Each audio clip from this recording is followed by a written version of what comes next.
નમસ્કાર, આપનું સ્વાગત છે ગુજરાતનો અવાજ ચેનલ ઉપર અને હું છું આપની સાથે પત્રકાર કાજલ સુવા. આજે સુરતમાં આવી છું અને રત્ન કલાકારોના જે પ્રશ્નો છે એને વાચા આપવાની આપણે કોશિશ કરી રહ્યા છીએ. પ્રથમ તો અહીંયા આવ્યા પછી મને ખબર પડી કે ભાઈ રત્ન કલાકારો ઉપર એક કલાકાર દીઠ દર મહિને જે છે એસએમસી 200 રૂપિયા જે છે તે વ્યવસાય વેરો ઉઘરાવે છે. આ એક મને અહીંયાથી જાણવા મળ્યું. તો રત્ન કલાકારોની એ માંગ છે કે બેન માથા દીઠ 200 રૂપિયા દર મહિને. તમે વિચાર કરો, અહીંયા 5-7 લાખ જેટલા આશરે રત્ન કલાકારો છે, તો એસએમસી ને દર મહિનાનો વેરો કેટલો થયો માત્ર રત્ન કલાકારો. અને કેટલાક રત્ન કલાકારો સાથે વાત કરી તો બેન એને બધાએ એ જ કીધું કે બેન આમાં અમારામાંથી કોઈ એવા નહીં હોય કે જે મહિને લોન ને હપ્તા નહીં ભરતા હોય. આમાંથી ઘર ખર્ચ કાઢવો એટલો મુશ્કેલ છે. મકાનના ભાડા, બાળકોના શિક્ષણની ફી, અનેક પ્રશ્નો છે.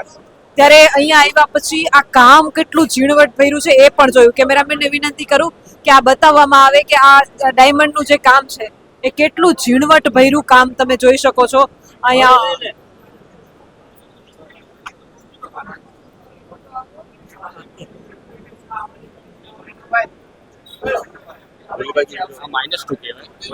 આ -2 કહેવાય અને આ +2 કહેવાય. આ 1 સેન્ટ નંદરની માલ હોય અને આ 2 સેન્ટનો માલ છે. હવે આ અમે આજે લઈએ ને તો અમે એમ વિચારીએ કે આ નફો કરવાની ગણતરી લઈએ, બરાબર છે. પણ આ મહિને આ અઠવાડિયે લઈએ, આવતા અઠવાડિયે એ જાણે કે 20,000 લીધું હોય ને તો આવતા અઠવાડિયે એનો 19,000 ભાવ થઈ જાય છે. હવે હીરા બજારની પોઝિશન કેવી છે, દર અઠવાડિયે ને અઠવાડિયે 1,000 રૂપિયા ઓછા થઈ જાય છે. હવે આમાં આપણે એમ વિચારીએ કે નફો કરવા માટે લઈએ, પણ નફો થતો જ નથી. છેલ્લા 1 વર્ષથી નફો થતો જ નથી. અને લોકો દલાલો એટલા બધા ઓછા થઈ ગયા છે ને, 100%માંથી 70% વર્ગ જ રહ્યો છે દલાલ માણસો, અને 30% વર્ગ ખાલી થઈ ગયો છે. અને અહીંયા જે સહજાનંદ હોલ છે ને એમાંથી બી 70% વર્ગ જ છે ખાલી, અને 30% વર્ગ તો ખાલી થઈ ગયો છે. એટલે લોકો ગુજરાન ચલાવે, કેટલી કોશિશ કરે કે ચલો આજે આવશે માર્કેટ, કાલે આવશે માર્કેટ, પરમ દિવસે આવશે માર્કેટ. પણ 1 વર્ષ વીતી ગયું, ભાવ ઘટતો જ જાય છે, વધતો છે જ નહીં. હીરામાં વેચવા મૂકીએ તો વેચાતો નથી. એક માલ લઈએ, એકમાં નફો કરીએ, જ્યારે બીજો માલ લઈએ ત્યારે બીજામાં નુકસાન કરીએ. એકમાં નફો કરીએ, બીજામાં નુકસાન કરીએ, એટલે સરવાળે સરભર થઈ જાય છે. દર મહિને કેટલું થાય? દર મહિને સમજો ને જે આપણે કમાણી હતી ને એના 20% જ કમાણી રહી છે. એ બી બહુ પ્રયત્ન કરીએ ત્યારે. એટલે સમજો ને હાલ આપણે મરણીયો પ્રયાસ કરીએ છીએ અમે બધા જ વેપારીઓ. એવું નથી કે અમે એક જ, બધા જેટલા બી બેઠા છે બધા મરણીયો પ્રયાસ જ કરે છે. હાલ ચાલુ છે ખાલી એટલું કે આવતા વર્ષે હજી સારું થાય, હજી આવે બજાર. એ પ્રયાસમાં બધું ચાલુ છે, બસ બીજું કશું જ નથી. લોકો આવે છે, માલ જોવે છે, લે છે, પણ બસ ખાલી માર્કેટ ચલાવવા માટે, બસ બીજું કશું જ નથી. કેમેરામેનને વિનંતી કરું કે અહીંયા પાછળથી આખું દ્રશ્ય બતાવો કે અહીંયા જેટલા રત્ન કલાકારો બેઠા છે, જે રીતે કામ કરી રહ્યા છે. અહીંયા વડીલો પણ છે, મોટી ઉંમરના છે, યુવાનો છે, બધા જ તમને દેખાતા હશે. અને ખાસ મારે તમને એ પૂછવું છે કે ડાયમંડ બુર્સ આવતા રત્ન કલાકારોને અને જે છે અહીંયા બ્રોકરો એને કેટલો ફાયદો થયો છે? સાચું કહું ને તો ડાયમંડ બુર્સ છે ને ખાલી એક ચગાવી દીધેલું છે, ત્યાં કશું જ કામ નથી. ડાયમંડ બુર્સમાં અંથી ઓછા પબ્લિક છે. જોવા જઈએ તો આ વધારે છે, ત્યાં ઓછું છે. મોટું માર્કેટ ત્યાં થવાનું હતું પણ થયું નથી.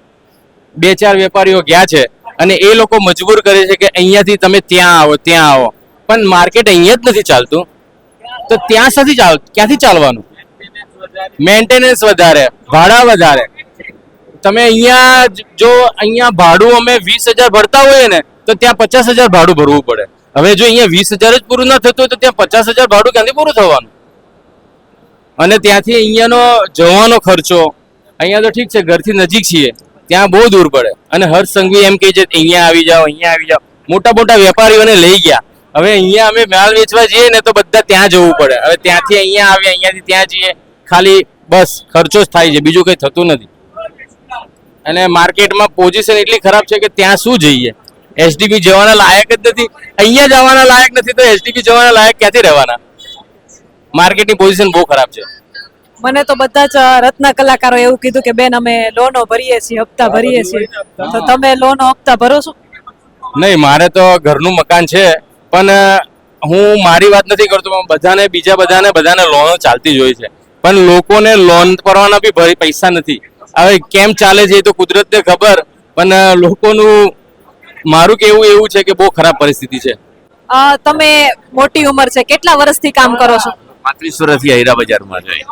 આવી સ્થિતિ અમે જોઈ નથી કોઈથી કે આવું કોઈ કમાણી સાંજે ટિફિન સવારે લઈ આવી, ટિફિન ખાઈને વ્યા જાય, કોઈ આવક છે નહીં. હીરાની કોઈક વેપારી લે તો દલાલી થાય ને, નકર દલાલી થાય. આવું છે બધું. છેલ્લા 15 વર્ષથી આવું તો કોઈથી જોયું જ નહોતું. 30 વર્ષમાં આવે મંદી તો 2 મહિના રહીએ કે 3 મહિના રહીએ, પાછું વળી હતું ને એમને થઈ જાય. પણ આજે તો 2 વર્ષથી આ સળંગ છે. જે હીરા 25,000 વેચાતા ને એ લોકોને 15,000 માં નથી લેવા, એવું થાય.